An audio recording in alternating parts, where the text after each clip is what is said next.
Bismillahir Rahmanir Rahim. Regarding Islamic worship rituals, the misconception I'd like to discuss today relates to zakat and tax. Now, generally, it is understood that the two are entirely different and separate things. One has to pay zakat and one has to pay tax. Zakat is for the Almighty, it's an obligation from the Almighty which we have to pay to our state so that it can discharge its responsibilities. However, as far as tax is concerned, people think that this is the obligation that we owe to our own state, and they are two different things.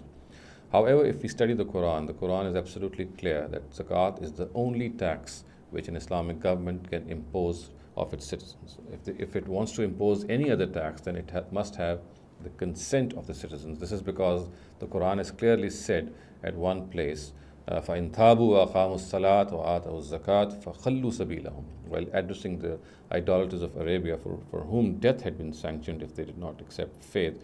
It was said that they can only save themselves and become Muslim citizens of the state of Medina if they repent, if they adhere to the prayer, and then they pay zakat. And if they do so, the Quran says, فَخَلُّوا سَبِيلَهُم, then they should be left alone. Nothing extra can be taken from them. So if this was the case with the Bani Ishmael or the idolaters for whom death had been destined, obviously people after them for whom this was not the case, it is all the more necessary that these conditions also stand for them. So it needs to be understood that an Islamic state cannot impose any tax other than zakat on its Muslim citizens. If it needs to impose any other tax, then it has to be to the consent of the Muslims, and if they do not consent, then it has no authority to do so. It, of course, can gather its revenue from other means, but as far as extracting something from its citizens is concerned, then zakat is the only tax that it can take.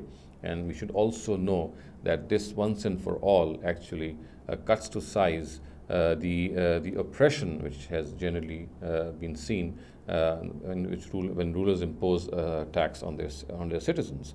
So when they know that zakat is the only tax that they can obtain from their citizens, then they know the rates have been fixed, and the citizens also know the rates have been fixed by the Almighty. So therefore, no element of oppression will take place. A Muslim state will know that this is the income that it has to, in all cases, it'll gather all this income, and it has to remain in this income. It must spend in this income.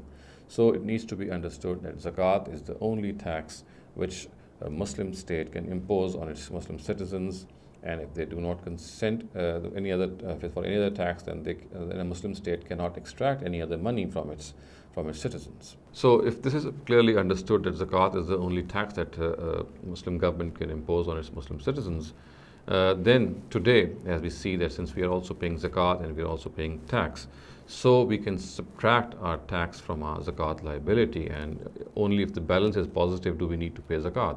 In other words, if we are paying taxes to our government and we are also calculating our zakat, so if these taxes exceed our zakat, which is liable on us, then we don't need to pay any more zakat. Only if the balance is more do we need to pay. In other words, since this tax is a form of is actually zakat, which the government has already accepted from us, so we can subtract this zakat liability, this tax liability from our zakat liability. أقول قولي هذا واستغفر الله لي ولكم ولسائر المسلمين والمسلمات.